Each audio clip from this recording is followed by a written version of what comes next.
We have now come to the end of our second series of Huripec Talks, where we got to explore the topic of charcoal conflict in climate change decarbonization dilemmas in East Africa.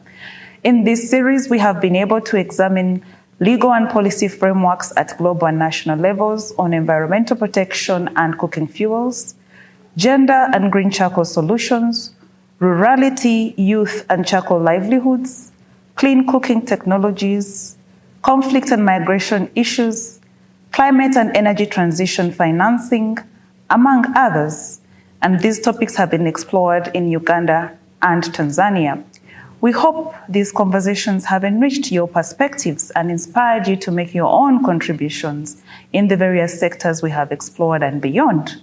We invite you to share this series of Huripec Talks widely with your friends and networks. Watch out for our third series, where even more exciting topics await. Thank you and goodbye. Makerere, Makerere, we build for the future, the great Makerere. Great, great and mighty, the walls around thee. Great, great and mighty, the gates beside thee. Great, great and mighty, the walls around thee. Great, great and mighty, the gates beside thee.